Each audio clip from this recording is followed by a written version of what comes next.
Hi everyone, this is Ben from Tech One.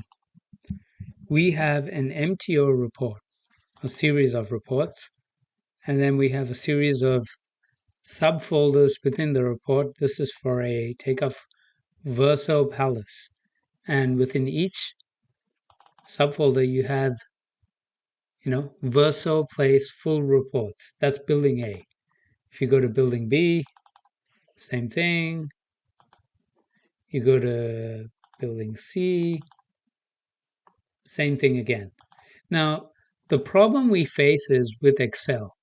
Excel have this strange bug. I have no idea why Microsoft have not found a solution to this, but I'm opening up the Verso Place full reports under Building A. Okay, you can see that there. I want to show you the bug. You can see the Excel report.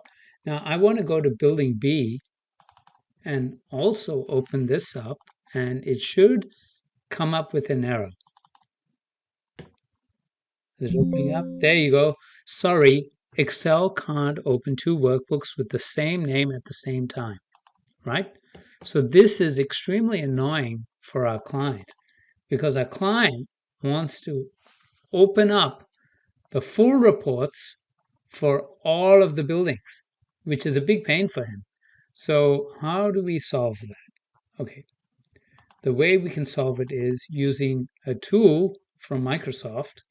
I forget the name. Let me remember the name. All right, the name of the tool is called Power Rename, and I'll show you how to download. In fact, let me show you right now.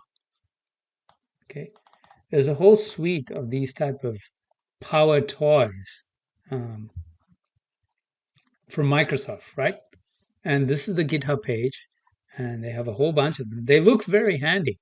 So if you can devote the time and energy to working out what this is and how they do it, I mean, this will change your productivity, especially on Windows machines. So anyway, you come here and then to download, I mean, we are using Windows 64, so get the machine-wide download, click on this link, save it to your computer, install it, and now you have this tool utility called Power Rename. Great.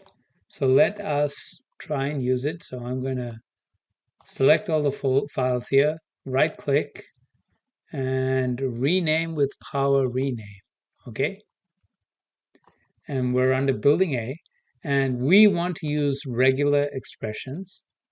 We want to match all the occurrences, and let us just focus on the file name alone. And we want to search for the end of the file. And the end of the file using regex is, I think, a hat. A hat is the number, is the special character on the number 6 on your keyboard. Maybe I can show you where it is. Where is it on a keyboard? And let's get some images. And I'm just downloading the image now. Okay. So if we have a keyboard here, that we download this, open it up, you can see over the number 6, there's that symbol. So if you press Shift and this button here, that hat should come up. It's called a hat, okay? So we write a hat in here, and we want to replace it with, what do we want to replace it with? Building B, let's call it Building B. And you can see that Building B has come up to the front here. And we want to rename it like that. And then when we're done, we'll click Apply. And there you go. All of the, oh, I'm sorry. We shouldn't have named it Building B. It's actually Building A. But you know what? We have a tool that will help us fix it. So, okay, I don't want Building A, I want Building B. So we have to use another regex. So, oh, has it renamed that? I'm not an expert on how to use this, by the way. So I'm just working it out as we go. No, I don't want to apply that. I want to change the, how do I cancel that? No, we want to change it. So we want building B.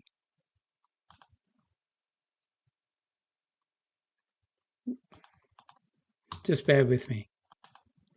Okay, so I opened it up again, and we want to search for building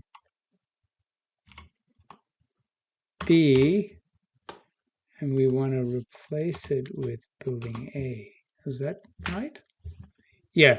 So this is regex. So we're just matching certain things, and then we're replacing it. So I'm replacing building B with building A, and so you got to use a hat there. But let's apply it here, and all of the files should be renamed. Okay.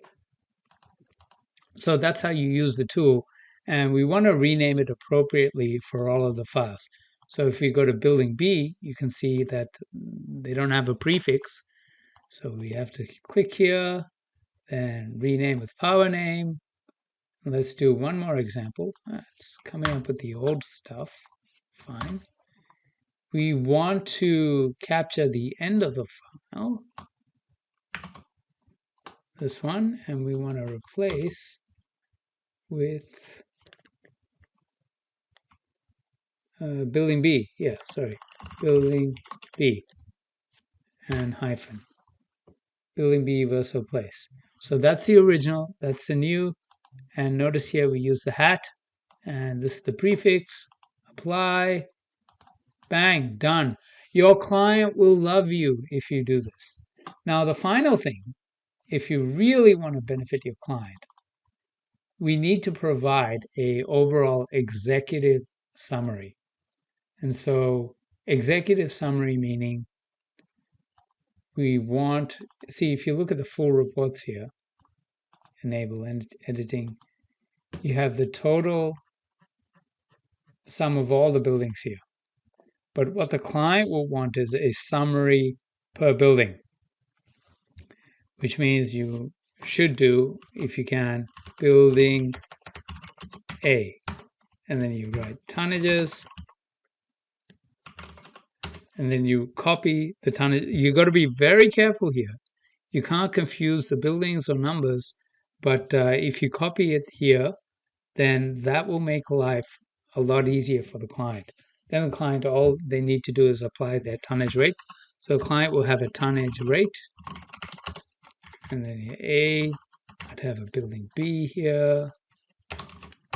Then C, D, E, F.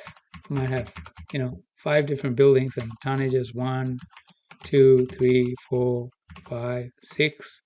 And tonnage rates, depending on, how a client wants to price it, they might have, just picking out a number, 4,500 per ton, or maybe 5, depending on the job. I don't know what the tonnage rate is. And then you have a total.